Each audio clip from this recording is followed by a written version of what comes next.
भारत जो है वहाँ कोई ना कोई वाक़या ऐसा होता रहता है। जैसे हमने तमहीद में भी कहा कि हम भारत के हवाले से बात, जी जी।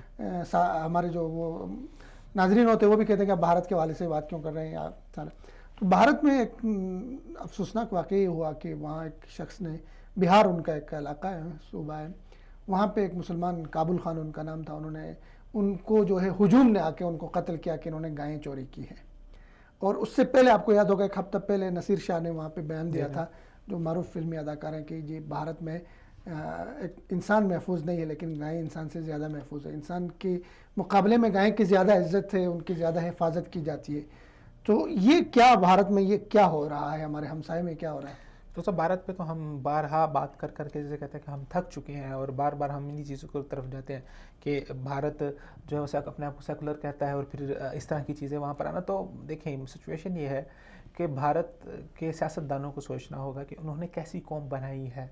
पाकिस्तान को बने 70 साल का अरसा हो गया और उनके सारे इलेक्शंस और ये सारी चीज़ें इसी के ऊपर हो रही हैं। बिल्कुल सारी बात है, मुस्लिम दुश्मनी पे, पाकिस्तान दुश्मनी पे, ऐसे बयानात पे, खोखले बयानात तो पे। ये कौम जो आपने डेवलप की है, आप इसको किस तरफ लेके जा रहे हैं? कल को यही कौम, आप ये ना समझे कि अगर आप उनके अंदर जो नफरत का बीज ये बो रहे हैं, आप कल को इससे आपको नुकसान नहीं होगा, कल को इससे आपके उसकी फेडरेशन को नुकसान होगा। भारत में इतनी बड़ी तादाद में मुसलमान रह रहे हैं, हिंदू ईसाई रह रहे हैं। इंडिया को इस वक्त ना दो तरफ से महाज का सामना है। एक तो बैरूनी महाज है, तो जाहिर बात है जब बैरूनी हालात साजगार थे इंडिया के लिए तो इंडिया बहुत अच्छी तरीके से जा रहा था। अब सिचुएशन बदलती जा रही है, अब किसी न किसी जगह के ऊपर भारत को, इंडिया को तस्लीम करना पड़ता है और वो चाहता भी होगा कि वजारत उसके ऊपर खारजा पॉलिसी के ऊपर तस्लीम करे। लेकिन सिचुएशन ये बन चुकी है कि भारतीय सियासतदानों ने जो पिछले 60-70 सालों के अंदर जिन्होंने नफरत का बीज बोया है, वो चाह कर भी पाकिस्तान को तस्लीम नहीं कर सकते। और वो तस्लीम ना करना उनके लिए कितना ज़्यादा हार्मफुल हो सकता है, उनके लिए कितना ज़्यादा नुकसानदेह हो सकता है। इसमें भारत ने अपना एक जो इमेज बनाया था पूरी दुनिया में बॉलीवुड फिल्मों के जरिए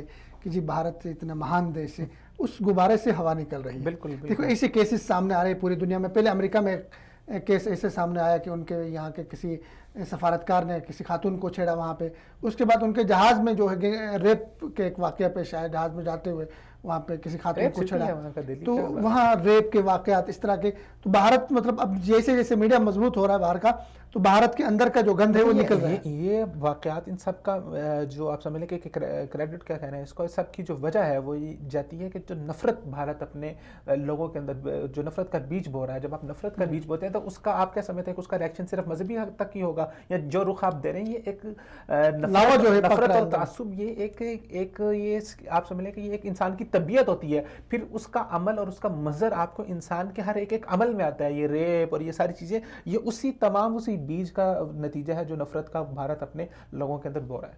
देख लें वो सुषमा स्वराज, वो हो सकता है कि वो आना चाहती हो करतारपुर बॉर्डर का जब इफ्तिताह हुआ था, लेकिन वो चाहकर भी नहीं आ सकी क्योंकि इलेक्शन कैंपेन चल रही थी। तो वो जो नफरत का बीज बोया, अब वक्त आ रहा है कि उसका दुनिया देखिए, अजीब सी बात है कि आप वहाँ पे उनसे बात नहीं कर सकते मुज़ाकरात, और हम इंतजार कर रहे हैं कि भारत में इलेक्शन होंगे तो तब हम मुज़ाकरात करेंगे। क्यों?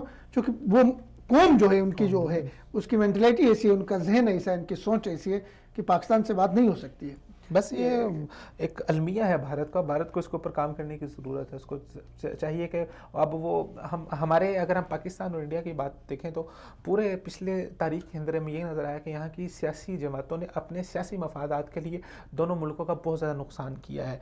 और अपने जब आप इंटरनली सोच रहे होते हैं, जब अपनी ज़ात को आगे रखते हैं, तो आप वसी तर मफाद के अंदर बहुत सारी चीज़ों को लूज़ कर जाते हैं। और यही पाकिस्तान के साथ हुआ, यही इंडिया के साथ हुआ है। पाकिस्तान अपनी बेहतरी की तरफ जा रहा है, इंडिया को भी अपनी बेहतरी की तरफ आना होगा।